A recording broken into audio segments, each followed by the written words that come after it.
हमने डीसी साहब यहाँ है नहीं, एसडीएम साहब को ज्ञापन दे रहे हैं। एक तो ज़िले में जो है ना अभी रबी फसल की बुआई है, डीएपी खाद की बड़ी भारी किल्लत हो रही है, यूरिया भी नहीं मिल रहा है और डीएपी खाद रबी फसल की बुआई के लिए बहुत ही महत्वपूर्ण है। किसान हमारे मारे मारे फिर रहे हैं। हमने डीडीए साहब से भी बात की है और आज डीसी साहब के पास आए थे, वो चंडीगढ़ गए हुए हैं।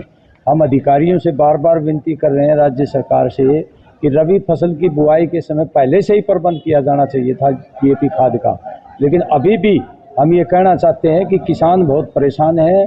तुरंत डीएपी खाद का रैक मंगवाया जाए और किसानों को तुरंत दिया जाए, वरना तो किसानों में बड़ा भारी रोष है, बड़ा भारी प्रदर्शन वो करेंगे। जो आज तो हम डेपुटेशन के रूप में आए।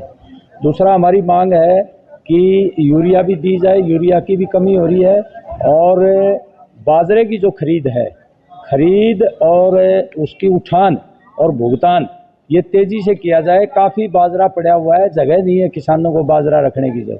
इसलिए हम प्रशासन से मांग करते हैं कि तुरंत उसका उठान हो और उसका भुगतान किसानों को हो। एक शहर और गांव में आवारा पशुओं की बहुत बड़ी भरमार है। गांव में अभी फसल खा जाएंगे आवारा पशु और शहर में रोज़ाना दुर्घटनाएं हो रही हैं। तो कई गौशालाएं हैं, सरकार मदद भी कर रही है, लेकिन प्रशासन और हमारी नगर परिषद कोई ध्यान नहीं दे रही है। आए दिन दुर्घटना हो रही है। अभी पिछले दिनों एक 45 साल का नौजवान जो है लाइन पार जो है एक गाय ने मार दिया उसको। तो इसलिए आवारा पशुओं का भी प्रबंध किया जाए। इन मांगों को लेकर के आज हम ये ज्ञापन दे रहे हैं और प्रशासन और सरकार से मांग कर रहे हैं कि इसके ऊपर तुरंत ध्यान दे करके इन समस्याओं का समाधान करे, अन्यथा लोग जो है फिर आंदोलनात्मक गतिविधि शुरू करेंगे। जो आज ज्ञापन हम दे रहे हैं, ये ज्ञापन किसानों की बुआई के समय पे ना पानी मिल रहा है सिंचाई के लिए, ना बरसात हो रही और ना इनको खाद मिल रही। तो इसलिए हमें यहाँ के एसडीएम साहब को ज्ञापन दे करके जिला प्रशासन को ये सचेत कर रहे हैं, समय रहते किसानों के जो बुआई के टाइम पे पानी की व्यवस्था करें, नहरी पानी की व्यवस्था करें। हमने 2 दिन लगातार सर्वे किया है, बामड़ा सेकंड में, इधर फुलपुरा इधर है, पानी नहीं आ रहा। और ये पानी की भी व्यवस्था करे, खाद बीज की भी व्यवस्था करे, अन्यथा किसानों के साथ मजदूर, अकेला किसान नहीं है, मजदूर भी इनसे कंधे से कंधा मिला करके इस काम में इनका साथ देगा।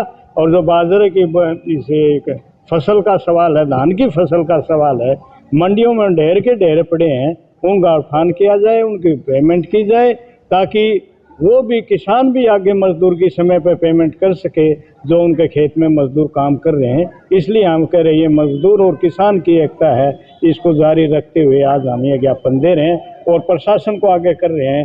समय रहते ये दिन पर गौर नहीं किया तो यहाँ एक लंबा आंदोलन भी किसान मजदूर का पुण्य उठ सकता है। और तीसरी बार सत्ता में आई है और मैं देख रहा था मुख्यमंत्री का बयान आया था कि किसान को किसी प्रकार की कमी नहीं रहने देंगे। तो आज जो बाजरा और जीरी का तो कोई भाव ही नहीं मिल रहा है, बाजरे का उठान भी कम है और भुगतान भी कम हो रहा है। दूसरा कि जो दूसरी फसल पैदा करनी है किसान ने तैयारी कर रखी है, तो डीएपी भी नहीं है, ना यूरिया है। तो ये सारी बातें किसान से जुड़ी हुई है, सरकार उसकी तरफ ध्यान नहीं दे रही। अब सरकार के तो घमंड हो गया कि हम तीसरी बार सत्ता में आए, ठीक है, जोड़ तोड़ के उस सत्ता में आएगी, इसमें कोई दोहराई की बात नहीं है। लेकिन हम एक बात और कहना चाहते हैं, ये किसान क्रांतिकारी है, इसकी अगर जरूरतमंद चीज़ को पूरा नहीं करोगे तो किसान सड़कों पे आएंगे। इसलिए आज हमने ज्ञापन दिया है एसडीएम साहब को और उनको बताया भी है एसडीएम साहब को कि हमारी मांग ऊपर तक पहुँचाई जाए। और जो हमारी मांगे हैं डीएपी उपलब्ध कराने की है, यूरिया है और आवारा पशुओं की है, और जो भुगतान की बात है तुरंत प्रभाव से करें, नहीं तो फिर किसान फिर सड़कों पर आएगा और अपना संघर्ष जारी रखेगा।